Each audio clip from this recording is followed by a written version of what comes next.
तृतीय श्रेणी अध्यापक भर्ती के लिए जो हमारी सीरीज चल रही है इसको हम आगे बढ़ाते हैं। आज हम अनुसंधान संस्थान से संबंधित ऑल फैक्ट कवर करेंगे। हालांकि अनुसंधान संस्थान से संबंधित मैंने पहले एक वीडियो बना दिया था, लेकिन उसके अंतर्गत कुछ और अपडेट हैं। तो एग्जाम की दृष्टि से जितने भी इंपॉर्टेंट फैक्ट है वो इसमें शामिल किए गए हैं और ओल्ड पेपर में जो क्वेश्चन आए वो भी इसमें शामिल किए हैं।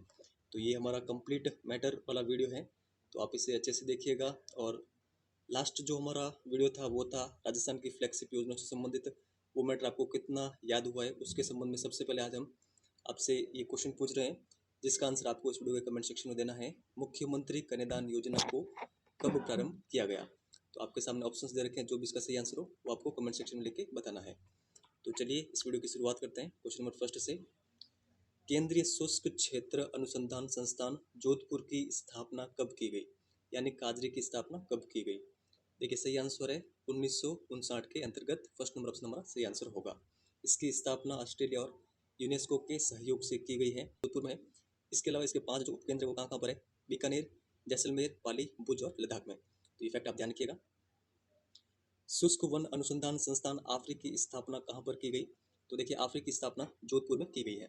देखिए अलग अलग जगह पर इसकी जो स्थापना अलग अलग दे रखी है। किसी पुस्तकों के अंतर्गत 1985 दे रखा है, किसी पुस्तकों के अंतर्गत 1987 दे रखा है। अगर आपके पास कोई ऑथेंटिक बुक हो जिसके अंतर्गत अफ्रीका की स्थापना लिखी हुई हो तो आप कमेंट सेक्शन में लिख के जरूर बताएं। अब देखिए जो आफरी है इसका मुख्य कार्य क्या होता है ये आप ध्यान रखिएगा। शुष्क व अर्धशुष्क क्षेत्रों में वानिकी संबंधी अनुसंधान करना, तो ये आपको ध्यान रखना है। आगे देखते हैं, राष्ट्रीय सरसों अनुसंधान केंद्र की स्थापना कब की गई? देखिए इसकी स्थापना आप जरूर ध्यान रखिएगा 20 अक्टूबर 1993 को। ये कहाँ पर है? सेवर, भरतपुर में। देखिए सेवर में आगे से आ रहा है और सरसों में भी स, इस तरह आप इसको इंटरलिंक करके ध्यान रखें। आगे देखते हैं, राष्ट्रीय बीजी मसाला अनुसंधान केंद्र कहाँ पर है? तो देखिए इसकी भी मैंने आपको ट्रिक बताई थी। देखिए यहाँ पर बीज और जो इसका अनुसंधान केंद्र है कहाँ पर है? तबीजी में। इसके अंतर्गत भी बीज की साउंड आ रही है। तो बीजी मसाला अनुसंधान केंद्र कहाँ पर है? तबीजी, अजमेर के अंतर्गत। तो आप ये ध्यान रखिएगा। इसकी स्थापना वर्ष 2000 में की गई थी। बेर अनुसंधान केंद्र कहाँ पर है? तो ये आप ध्यान रखिएगा। बेर अनुसंधान केंद्र बीकानेर में है। इसके अलावा अखिल भारतीय खजूर अनुसंधान भी बीकानेर में ही है और केंद्रीय शुष्क बागवानी संस्थान ये भी बीकानेर के बिछवाल में है। तो आप ये ध्यान रखिएगा। जो खजूर अनुसंधान केंद्र है इसकी स्थापना 1978 में की गई थी और 1993 में बागवानी संस्थान की स्थापना की गई थी।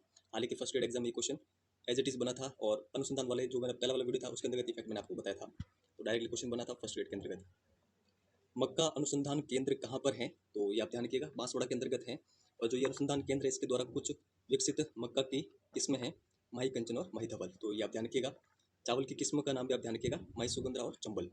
चावल अनुसंधान केंद्र ये कहाँ पर है? ये भी बांसवाड़ा में ही है। मक्का और चावल दोनों अनुसंधान केंद्र बांसवाड़ा में है। इसबगोल अनुसंधान केंद्र ये जोधपुर में है। तो ये आप ध्यान रखिएगा। देखिए थोड़ा सा बाहर डिस्टर्बेंस है तो आपको इससे फर्क नहीं पड़ना चाहिए। चलिए आगे चलते हैं। ज्वार अनुसंधान केंद्र कहाँ पर है? कहाँ पर स्थित है? देखिए सही आंसर है वल्लभ नगर, उदयपुर के अंतर्गत। तो आप ध्यान रखिएगा। केंद्रीय कृषि अनुसंधान केंद्र कहाँ पर स्थित है? तो देखिए ये स्थित है दुर्गापुरा, जयपुर के अंतर्गत। आगे चलते हैं। केंद्रीय भेड़ व ऊन अनुसंधान संस्थान अंबिकानगर टोंक की स्थापना कब हुई? तो देखिए इसकी स्थापना 1962 को हुई। राष्ट्रीय ऊंट अनुसंधान केंद्र कहाँ पर स्थित है? तो देखिए ये स्थित है बीकानेर के अंतर्गत। और देखिए ये किसके द्वारा संचालित है? तो भारतीय कृषि अनुसंधान परिषद के द्वारा। आगे यहाँ पर है, भैंस प्रजनन व अनुसंधान केंद्र कहाँ पर स्थित है? तो देखिए ये स्थित है वल्लभनगर, उदयपुर के अंतर्गत। तो आप ध्यान रखिएगा। देखिए सभी आए हुए क्वेश्चन है तो इनके बारे में आपको अच्छे से ध्यान रखना है। अब देखिए जिलों के अकॉर्डिंग सबूत संवर्धन केंद्र आफरी, काजरी, इसके अलावा अश्व प्रजनन व अनुसंधान केंद्र जो कि केरू जोधपुर के अंतर्गत है, केंद्रीय ऊन विकास बोर्ड, रक्षा अनुसंधान प्रयोगशाला और भेड़ रोग अनुसंधान प्रयोगशाला। तो ये सभी जोधपुर में, इनके बारे में आप ध्यान रखिएगा। और जो वो वीडियो था उसके अंदर मैंने आपको ट्रिक भी बताई थी। जो से होगा क्या? जोधपुर, आ से होगा आफरी, का से होगा काजरी। सुदूर से आपको ध्यान रखना है। जो यहाँ पर देखिए सबसे फर्स्ट पॉइंट दे रखा है सुदूर संवर्धन केंद्र। और अश्व से आपको ध्यान रखना है अश्व प्रजनन व अनुसंधान संस्थान। यहाँ पर एक काजरी का लोगो दे रखा है और इसकी स्थापना कब हुई थी? 1959 में। आगे यहाँ पर बीकानेर, बीकानेर के अंतर्गत देखिए ऊंट अनुसंधान केंद्र और जो घोड़ा अनुसंधान दोनों जो पशु हैं, आप कंटेस्ट ध्यान रखिएगा। कहाँ पर है? बीकानेर में। राष्ट्रीय ऊंट अनुसंधान केंद्र जोहड़बीड़ में, ये आप ध्यान रखिएगा। और खजूर और बागवानी ये दोनों कहाँ पर है? बीकानेर में है। इसके अलावा जो बेर अनुसंधान केंद्र है वो भी कहाँ पर है? बीकानेर में। तो आप ध्यान रखिएगा। भरतपुर, भरतपुर में है। आगे मैंने आपको बता दिया था सरसों अनुसंधान केंद्र। उदयपुर के अंतर्गत देखिए भैंस अनुसंधान केंद्र, जैसे मैंने आपको आगे बताया था वल्लभनगर में सौर वेधशाला है। इसके अलावा राजस्थान राज्य शैक्षिक अनुसंधान और प्रशिक्षण संस्थान और इसके अलावा माणिकलाल वर्मा आदिम जाति शोध एवं सर्वेक्षण संस्थान। तो ये सभी कहाँ पर है? उदयपुर के अंतर्गत। और अलवर में है सुपर फॉर्म। देखिए ये भी कई एग्जाम में आ चुका है तो आप ध्यान रखिएगा। देखिए यहाँ पर एक ट्रिक दे रखी है, सूर्य उदय होते ही अनु भैंस बोली। देखिए सूर्य से आप ध्यान रखिएगा, सौर वेधशाला उदय आपको उदयपुर ध्यान रखना है, और अनुभय से जो भैंस है, भैंस से आपको ध्यान रखना है भैंस अनुसंधान केंद्र। अजमेर के अंतर्गत देखिए राष्ट्रीय मसाला बीज अनुसंधान केंद्र तबीजी में है, राजस्थान राजस्व अनुसंधान और प्रशिक्षण संस्थान ये भी अजमेर में है, और बकरी प्रजनन केंद्र ये रामसर अजमेर में है। तो आप ध्यान रखिएगा। गंगानगर में देखिए केंद्रीय पशु अनुसंधान केंद्र सूरतगढ़ में है। तो ये सभी आप ध्यान रखिएगा। यहाँ पर देखिए राष्ट्रीय बीज मसाला अनुसंधान केंद्र यहाँ पर ये दे रखा है, जो कि कहाँ पर है, तबीजी अजमेर के अंतर्गत है।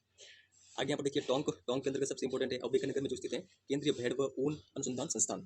इसके अलावा केंद्रीय बकरी अनुसंधान संस्थान और अरबी फारसी शोध संस्थान ये भी टोंक के अंतर्गत है। तो आप ध्यान रखिएगा।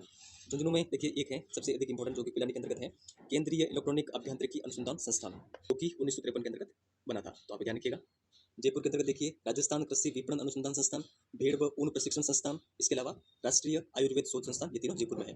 जैसलमेर में है मूल मदर फॉर्म चांदनगांव। तो फास्टली मैंने आपको एक बार पूरा रिवीजन करवा दिया है। देखिए 2-3 दिन से काफ़ी अधिक डिस्टर्बेंस होने के चक्कर में वीडियोस कंटिन्यू रूप से नहीं आ पा रहे हैं, और ये शायद काम जो है लगभग 4-5 दिन और चलेगा। तो जैसे जैसे मुझे टाइम मिलेगा और लगेगा कि डिस्टर्बेंस कम है, तो मैं वीडियो बनाने की आपके लिए कोशिश करूँगा।